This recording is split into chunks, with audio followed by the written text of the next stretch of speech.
Bom, observaram essa abertura?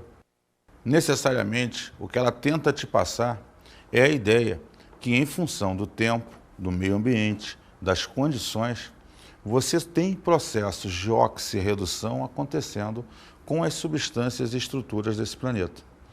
É evidente que você vai perceber que é uma troca de elétrons, onde você forma a partir de ferro, ferrugem, a partir de objetos como prata e ouro, você tem o escurecimento do mesmo, mostrando a oxidação, e a partir daí você observa alimentos que vão oxidando e se estragando, isso naturalmente. Então o que a gente vai tratar é tentar entender a nível de reação química como esse processo de oxirredução acontece.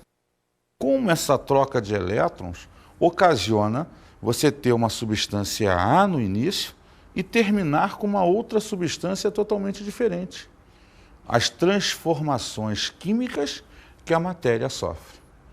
Então, essa aula de hoje vai trabalhar essas reações de oxirredução, chamadas habitualmente de reações redox. Então, vamos observar os processos básicos: a oxidação e a redução. Em primeiro lugar, a oxidação é a perda de elétrons por um íon ou átomo. Logo ocorre aumento do número de oxidação. Vamos então olhar o outro lado do processo, a redução. É o ganho de elétrons por um íon ou átomo. Logo, ocorre diminuição do número de oxidação. Só fechando essa ideia inicial. Oxidação não acontece sem redução. Se alguém ao oxidar vai perder elétrons, é porque alguém vai estar ganhando esses elétrons para reduzir. Logo, são processos que ocorrem simultaneamente por troca de elétrons. Tenho uma dúvida. Qual a diferença entre oxidação e ferrugem? Gotinha, olha só. Oxidação é o processo de perda de elétrons, que leva a um aumento de NOx. Ferrugem é o nome que se dá à substância formada a partir da oxidação do ferro. Quando qualquer objeto de ferro, inclusive lá no início, na inicialização, a gente viu algumas, sofre oxidação, enferruja, aí você diz que formou-se a ferrugem, que é o óxido de ferro 3, o Fe2O3. Legal, Gotinha? Observe esses dois conceitos. Agente oxidante é a substância que contém o elemento ou íon que se reduziu. Agente redutor é a substância que contém o elemento ou íon que se oxidou. Quando você fala de agente, agente é aquele que causa no outro. Se ele vai causar em alguém um processo, ele tem que causar o processo contrário ao que ele sofre. Então, se me interessa oxidar, eu tenho que fazer o outro reduzir. E se me interessa reduzir, eu tenho que fazer o outro oxidar. Então, nesse conceito, como é que eu vou resumir a ideia de agente oxidante e redutor? Se me interessa oxidar, eu vou causar a redução do outro. Então, eu sou o agente redutor. Eu causo a redução do outro. Se me interessa reduzir, eu vou causar a oxidação do outro. Então, eu sou o agente oxidante. Oxidação leva ao agente redutor. Redução leva ao agente oxidante. Então, Edson, o elemento que sofre oxidação aumenta o seu NOx, é sempre o redutor. O elemento que sofre redução diminui o seu NOx, é sempre o oxidante. Vamos ver um exemplo. Dada essa reação química de oxirredução, percebe-se que, inicialmente, o enxofre tinha número de oxidação mais 4. Ao longo do processo, ele formou uma nova substância, onde o seu número de oxidação passou a ser mais 6. Logo, se o número de oxidação aumenta, esse cara sofre oxidação. Por outro lado, o nitrogênio, que nesse composto é mais 5, quando reagiu, formou uma nova substância onde ele passa a ser mais 2. Se o número de oxidação diminuiu, ele sofreu redução. Então você nota na reação que alguém ali dentro vai oxidar e alguém vai reduzir. Só que quando isso acontece, o cara que oxidou deu os seus elétrons. O cara que reduziu ganhou os elétrons. Então, se me interessou oxidar, é porque eu causei a redução do outro. Então, eu sou o agente redutor. Se me interessou reduzir, eu causei a oxidação do outro. Então, eu sou o agente oxidante. Então, o SO2, subelemento que contém o elemento enxofre, que sofre oxidação, é o agente redutor. O HNO3, que contém o elemento nitrogênio, que sofre redução, é o agente oxidante. Vamos então a um exercício. Os itens devem ser completados colocando-se os números de oxidação e os elétrons indicando se houve oxidação ou redução. Observe, letra A, B, C, D.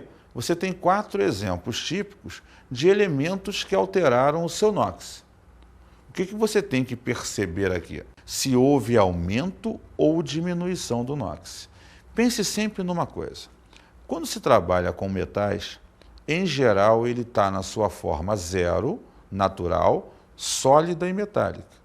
Ele normalmente, na sua forma oxidada, é mais alguma coisa. Então a ideia é ver se ele saiu de zero para mais alguma coisa, aumentou o NOx, ou se ele saiu de mais alguma coisa para zero, observando que ele diminuiu de NOx.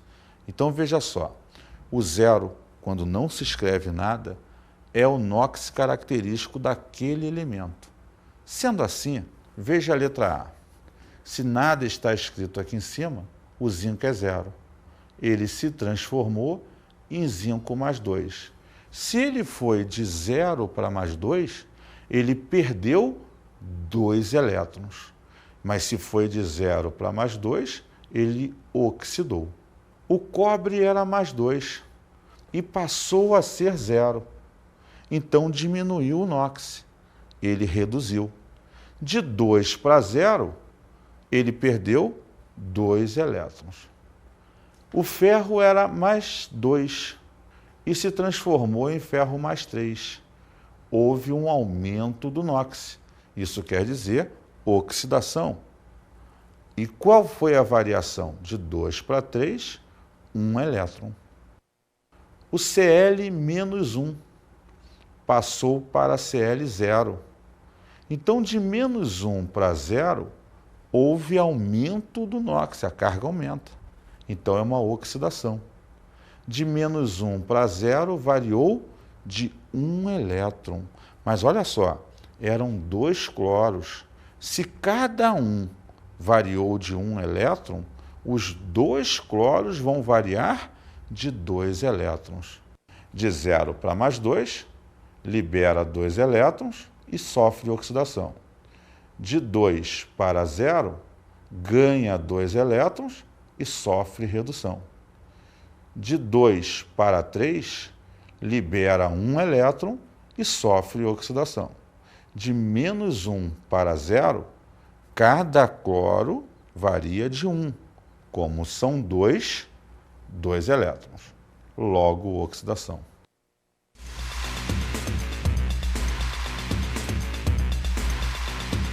Vocês sabem por que ferro, por exemplo, carro, janela de ferro, oxida mais fácil no litoral? Por causa da maresia. Por causa da maresia. Por causa do sal da água, do mar, que influencia. Só isso? Sim. Mas que tipo de reação acontece aí? O sal da água reage com o ferro. Por exemplo, como é que eu posso te explicar? Como o ferro é mais reativo da parte do ânion do sal da água, ele reage com... com a parte do sal que está na água. Por causa da maresia. Acho que Concorda? concordo. Será que é só isso? Bom, acho que não, acho que são por causa dos sais, mas é por causa da maresia, sim, por causa dos Uma sais. série de reações químicas assim que acontece com a umidade. Então como é que é o ferro? Ele perde elétrons. Quando perde elétrons é oxidação e quando ganha é redução. Isso. É isso aí? Eu concordo. Duas coisas importantes desse processo aí. Primeiro, oxirredução vai acontecer sempre, principalmente com metais, que estão em contato com o oxigênio do ar. É ele que leva a essa oxidação acontecer. E como colocado, é importante lembrar que em áreas litorâneas, onde você tem principalmente praias, com certeza, você tem uma quantidade de maresia no ar, derivado dos íons de NaCl, íons associados à umidade, que é maior nessa região. Então, se o ar está rico de umidade, rico de íons presentes nele, ele vai fazer com que o oxigênio atue em maior intensidade sobre o ferro, fazendo com que aquele enferrujar aconteça muito mais rápido, facilitado pela presença dos íons na atmosfera. Então é evidente que um metal, qualquer que seja, o ferro entre eles é o principal, na área de praias, na área litorânea, enferruje muito mais rápido e muito mais facilmente do que numa área de interior. Porque a umidade, junto com os íons na atmosfera, facilitam o processo de oxirredução. E a outra questão interessante é, se numa reação você percebe que houve oxidação e redução, essa reação se classifica como uma reação de oxirredução ou reação redox. Quando você fala sobre reações redox, nunca deixe de lembrar que houve ali uma oxirredução. Alguém está oxidando e alguém está reduzindo. Logo, existe também um agente oxidante e um redutor. Então, o primeiro passo para avaliar se ela é uma reação redox ou não é calcular o número de oxidação dos elementos. Veja, as regras de Knox estão bem embutidas em você. Aplique para cada uma das substâncias envolvidas no processo. E aí, então, determine qual o elemento que variou de Knox. Quem foi que aumentou ou diminuiu saindo do primeiro para o segundo membro? Isso é o passo 1 de uma equação redox. Verificou isso? A reação é redox? Muito bem. Então eu preciso de um segundo momento. Verificar se a quantidade de átomos que estão no primeiro membro são iguais às quantidades de átomos que estão no segundo membro. Se for, tá beleza, a reação está equilibrada, ajustada e nada mais deve ser feito. Porém, se eu perceber que existiam 2 manganês e 1 manganês depois, eu tenho que acertar isso. Se eu comecei com 10 átomos de oxigênio e acabei com 2 oxigênios, isso não está legal, porque segundo Lavoisier, na natureza nada se cria, nada se destrói, tudo se transforma. Então, se eu tiver 20 átomos, eu tenho que terminar com 20 átomos. Quando isto não acontece, eu preciso equilibrar a equação, ajustar ou balancear. Esses 3 termos significam a mesma coisa: ajuste, balancear e equilibrar reações. Na aula de hoje, a gente vai enfatizar o equilíbrio, balanceamento e ajuste de reações redox. Se eu tenho uma reação redox, existe um método todo especial para equilibrar essa reação. Por quê? Porque é diferente de acertar só átomos. Eu também tenho que acertar o número de elétrons trocados. Porque imagina, ao oxidar, você libera 5 elétrons. Ao reduzir, eu recebo 3. Para onde foi os outros 2? Nada pode sobrar. A quantidade inicial tem que ser igual à final. Então eu tenho que ajustar também o número de elétrons trocados ao longo do processo. Para isso, criou-se uma técnica, uma metodologia, se não uma fórmula, que facilita a tua vida nessa determinação do número de elétrons. A gente chama de delta. Vamos ver o cálculo do delta. Delta é a variação do NOx, do elemento, vezes o maior índice que apareceu ao lado do elemento. Pensa numa coisa, eu vou me preocupar inicialmente com o elemento que variou de NOx.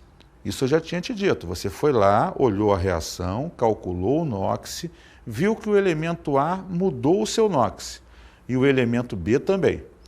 Esses dois elementos são os astros do jogo. É eles que vão me preocupar e que eu vou ter que acertar. É para eles que eu estou calculando o delta. Então veja só, nesse exemplo, nos foi dada uma reação química. Passo 1, como eu disse, calcular o número de oxidação dos elementos envolvidos. Calculei e verifiquei que o nitrogênio, que era mais 5, o cobre era 0, e depois da reação, esse cobre passa a ser mais 2 e o nitrogênio mais 2. O que eu percebo? Que o nitrogênio mais 5 reduziu para nitrogênio mais 2. Que o cobre, que era 0, oxidou para cobre mais 2. Então, veja só, cobre 0 virou cobre mais 2. Nitrogênio mais 5 virou nitrogênio mais 2. Vamos determinar o delta. De 0 para 2, variou de 2 unidades. E só tinha um átomo de cobre aqui. Lembra, quando não escreve nada, é 1. Vezes o 1, que é o número de átomos que apareceu de um dos lados, o maior índice, deu 2. Faça o mesmo delta para o nitrogênio. Se ele era 5 e foi para 2, ele variou de 3. O maior índice ao lado do nitrogênio é o índice 1. Então, 3 vezes 1, 3. Calculei os dois deltas. O delta de quem oxida, o delta de quem reduz. Procedimento padrão. Pega esse delta de um dos lados da equação e troca. Ou seja, o 3 que eu calculei para o nitrogênio, eu vou colocar à frente do cobre. E o 2 que eu calculei para o cobre, eu vou colocar à frente do nitrogênio. Então, veja, peguei a reação, coloquei o 3 à frente do cobre. Coloquei o 2 à frente do nitrogênio. A partir daí, eu vou acertar o número de átomos nos dois membros, porque com isso eu já acertei a quantidade de elétrons trocados. Então vamos lá. Se 3 cobres existem desse lado, é porque lá no início eu preciso de 3 também. Então eu coloco 3. Sendo assim, eu tenho 2 nitrogênios que variaram de NOx e 2 vezes 3, 6 nitrogênios. 6 mais 2, 8. Desse lado, eu tenho 8 átomos de nitrogênio. Então, lá do outro lado, também tem que ter 8. Eu coloco o 8 à frente da substância. Eu agora tenho 8 nitrogênios. E, finalmente, começo a contar os outros que já receberam números. Por exemplo, passei a ter 8 hidrogênios.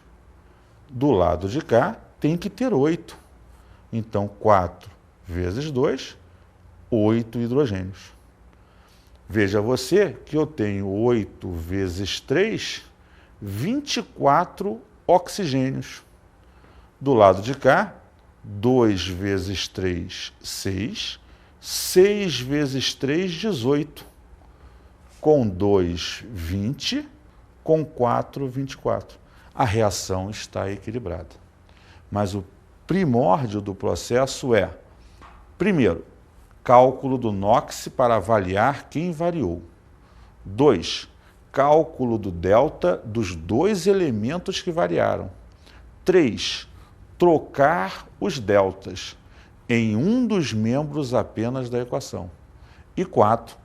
Contar os átomos e ir acertando um a um no processo. Vamos devagar, vamos ver um segundo exemplo. Exemplo 2. Observando com muito cuidado, nos é dada outra reação química. Primeiro passo. Calcule o número de oxidação dos elementos envolvidos no processo. O cobre inicialmente é 0, substância simples. O nitrogênio mais 5. Quando reagiu, o cobre passou a ser mais 2 e o nitrogênio mais 4. Então, alguém oxidou e alguém reduziu. Passo 2, verifique o delta. Se o cobre era 0 e passou a mais 2, ele variou de 2 unidades. Como existia um cobre de cada lado, o maior índice é 1. 2 vezes 1, 2. O nitrogênio, que era mais 5, passou a mais 4. Ele variou de 1 unidade. Então, como aqui só tem um nitrogênio e aqui um nitrogênio, o maior índice é 1. Então, 1 vezes 1, 1.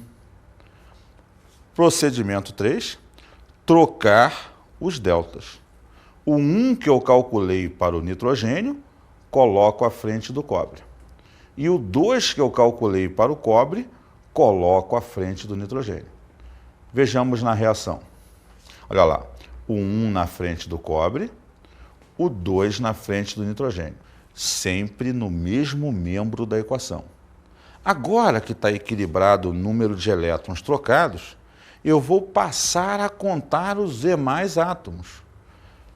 Eu tinha um cobre, então do outro lado tem que ter um cobre. Eu tinha aqui 2 nitrogênios e 2 vezes 1, 2, vezes 1, 2. 2 nitrogênios daqui com os 2 daqui dá 4. Então eu preciso de 4 nitrogênios desse lado. Primeiro, sempre conte aqueles que variaram de NOx. E agora, no final, os demais átomos, desde que já tenham recebido números. Veja só, eu já sei que eu tenho 4 hidrogênios. Então, do lado de lá, tem que ter 4 hidrogênios. 2 vezes 2, 4. Tenho aqui 4 vezes 3, 12 oxigênios. Como já tem número, 2 vezes 3, 6, vezes 1, 6. Com 2 aqui, 8. 2 vezes 2, 4, 12. E com isso, a reação está equilibrada. Agora eu tenho a proporção correta de átomos nos dois lados da equação. Vamos ver o exemplo 3. Essa é grande, mas tamanho não é documento. Não importa a reação ser grande ou pequena. O que importa é achar dentro dela quem oxida e quem reduz. Ele é a base para achar delta, para achar tudo. Vamos ver. Dada a reação, vou calcular o NOx dos elementos. E vou ver aqui que o nitrogênio era mais 3 e o manganês mais 7. Evidente que os outros não variaram de NOx. Depois do processo acontecer, o manganês passou a ser mais 2 e o nitrogênio passou a ser mais 5. Então, a partir daí, vou determinar o delta. Se o nitrogênio, que era mais 3, foi a mais 5, ele variou de 2 unidades. Como tinha índice 1, o maior índice é 1. 2 vezes 1, 2. O manganês, que era 7, passou a 2. Ele variou de 5 unidades. Desse lado tem 1, desse lado tem 1. Então, o maior índice é 1. 5 vezes 1, 5. Achei os dois deltas. Procedimento, troca os deltas. O 5 calculado para o manganês, coloque à frente do nitrogênio. O 2 calculado para o nitrogênio, coloque à frente do manganês. Sendo assim, repare, coloquei o 5 na frente do nitrogênio, coloquei o 2 na frente do manganês.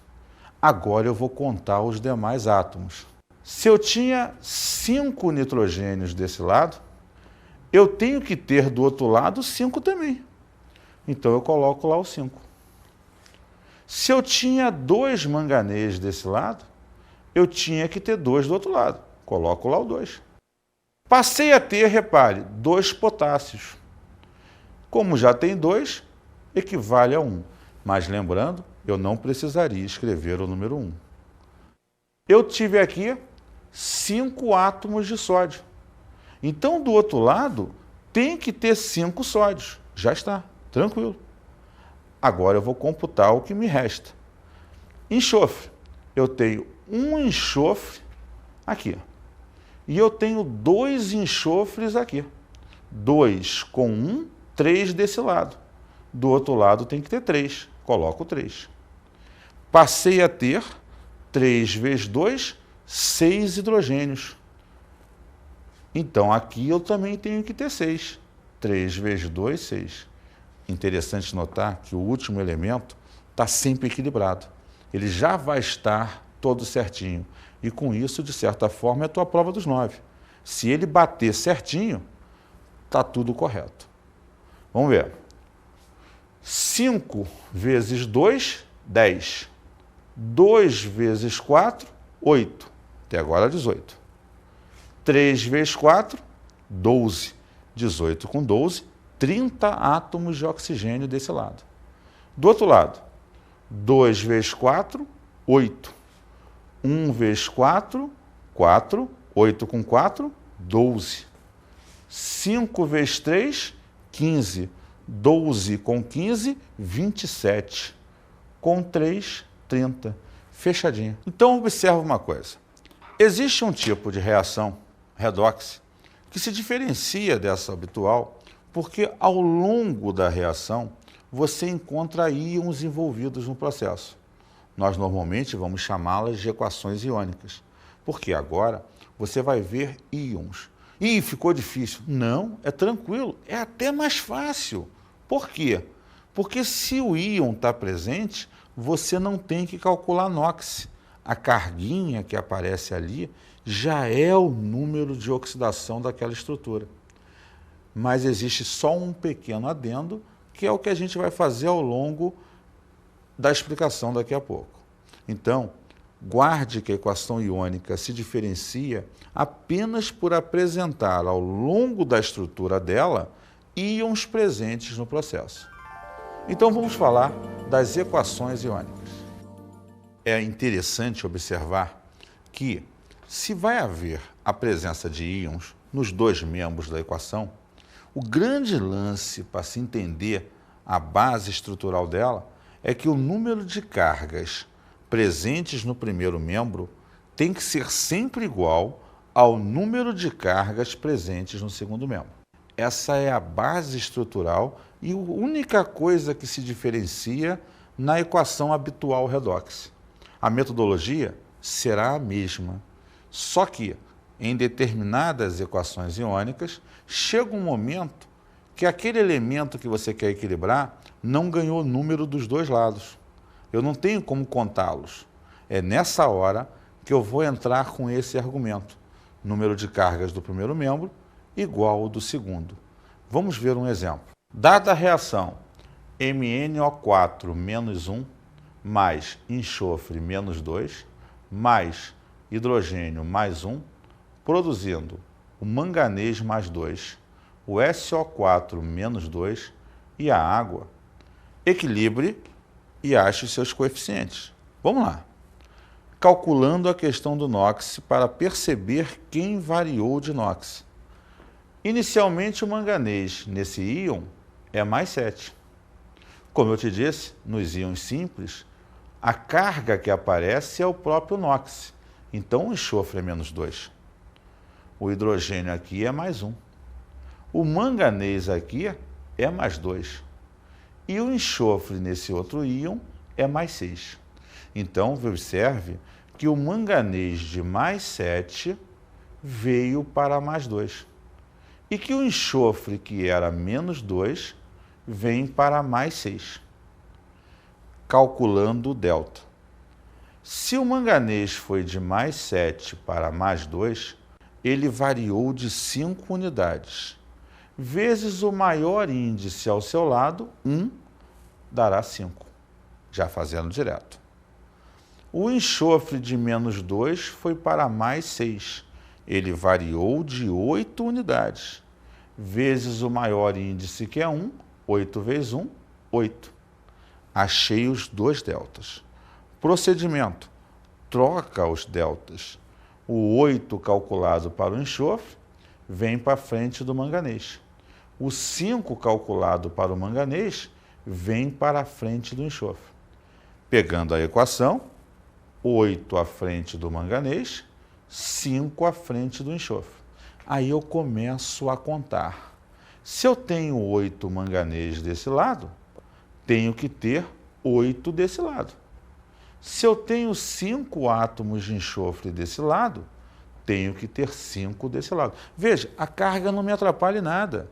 É contagem dos átomos, como você fez até aqui. Então não tem que se assustar porque a equação é iônica. Ela se resolve com a mesma técnica. Até aqui eu não fiz nada de novo ou diferente. Aí eu vou contar lá. Eu tenho aqui o 8 vezes 4, eu tenho 32 oxigênios. Veja, 5 vezes 4, 20. Para 32 faltam 12. Entrou 12. Nessa equação, até dá para contar os hidrogênios e fechá-la normalmente. Mas existem equações iônicas, e por isso eu vou te mostrar até dentro desse exemplo, em que você não teria dos dois lados, por exemplo, o índice do hidrogênio. E suponha que eu queira descobrir qual é o número que vai entrar aqui à frente do hidrogênio. O que eu te disse no início? Que o número de cargas do primeiro membro tem que ser igual ao do segundo. Estou supondo não conhecer a quantidade de hidrogênios, para te mostrar a técnica final do jogo. Menos 1 vezes 8, menos 8.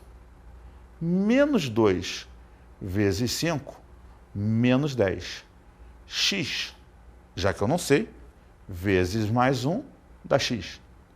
Do lado de cá, mais 2 vezes 8, mais 16. Menos 2 vezes 5, menos 10. Não tem carga, eu não conto. Então eu peguei o número de cargas desse lado e igualei ao número de cargas desse lado. Ou seja, peguei todo mundo que era íon, todo mundo que tinha um sinalzinho em cima com um número. Então fiz as contas. Menos 8, menos 10, menos 18. Desse lado, mais 16 menos 10, mais 6. Passo menos 18 para o outro lado, menos 18, mais 18 com mais 6, mais 24. Então, o índice que vai entrar aqui, ou o coeficiente, é 24. Isso na suposição de eu não conseguir determinar naturalmente esse número. Nessa equação em particular, como eu tenho aqui 12 vezes 2, eu tenho 24 hidrogênios, eu já sabia de antemão que existiam 24 hidrogênios desse lado. Mas você vai ter, às vezes, equações em que não se sabe ao certo qual o número que se deve colocar ali na frente. Nesses casos, essa metodologia que eu te passei, que as cargas do primeiro membro sejam iguais às do segundo, resolve qualquer índice que faltar para você. Esse era o detalhe que faltava no equilíbrio redox.